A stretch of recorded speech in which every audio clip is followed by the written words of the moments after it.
ಆಗ್ತೈತಿ. ಊಟ ಕೊಟ್ಟು ಶಾಲ್ಯಾಗ ಬರ್ಕೊಳಕ ಓದೋನ್ಕೊಳಕ ಕೊಟ್ಟಿದ್ ಮಾಡ್ಸೋದ್ ಬಿಟ್ಟ ಇದೇನಕ್ಕ ನಿಮ್ ಹುಚ್ಚು? ಹಂಗ್ಯಾಕಂತೀರಿ ಲಕ್ಷ್ಮಿ? ರೀಲ್ಸ್ ಮಾಡೋದೇನ್ ತಪ್ಪ? ನನ್ ರೀಲ್ಸ್ಗೆ ಎಷ್ಟು ಲೈಕ್ಸ್, ಶೇರ್ಸ್, ಸಬ್ಸ್ಕ್ರೈಬರ್ಸ್, ವ್ಯೂವರ್ಸ್ ಇದ್ದಾರೆ ಗೊತ್ತಾ?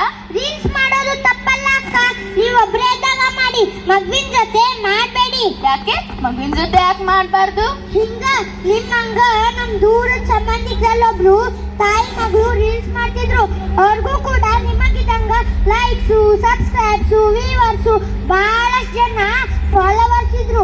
ರೀಲ್ಸ್ ಮಾಡೋ ಹುಚ್ಚನಾಗ ಮಗುವಿನ ವಿದ್ಯಾಭ್ಯಾಸದ ಕಡೆ ಗಮನನ ಕೊಡ್ಲಿಲ್ಲ. ಹಿಂಗ ಒಂದಿನ ಸ್ಕೂಲ್ನಿಂದ ಫೋನ್ ಬಂತು, ನಿಮ್ ಮಗು ವಿದ್ಯಾಭ್ಯಾಸದ ಕಡೆ ಗಮನ ಕೊಡ್ತಿಲ್ಲ, ಬೇರೆ ಕಡೆ ಫೋಕಸ್ ಮಾಡ್ತಿದೆ, ನಿಮ್ ಮಗು ಹೀಗೆ ಆದ್ರೆ ನಿಮ್ ಮಗು ಎಕ್ಸಾಮ್ ನಲ್ಲಿ ಫೇಲ್ ಆಗುತ್ತೆ ಅಂತ. ಆಗ ಪೋಷಕರು ತಕ್ಷಣ ರೀಲ್ಸ್ ಮಾಡೋದನ್ನ ಬಿಟ್ಟು ಮಗುವಿಗೆ ಓದು ಓದು ಅಂತ ಒತ್ತಡ ಹಾಕಕ್ ಶುರು ಮಾಡಿದ್ರು. ಮಗು ಮೊಬೈಲ್ನಿಂದ ದೂರ ಆಗಿದ್ದಕ್ಕೂ ಏನೋ ಓದಿನ ಕಡೆ ಫೋಕಸ್ ಆಗ್ತಿದ್ದಕ್ಕೂ ಪೋಷಕರು ಒತ್ತಡ ಹಾಕಿದ್ದಕ್ಕೂ ಮೆಂಟಲಿ ಪ್ರೆಷರ್ ಆಗಿ ಮನೆ ಬಿಟ್ಟು ಹೋಗಿದ್ದಕ್ಕ.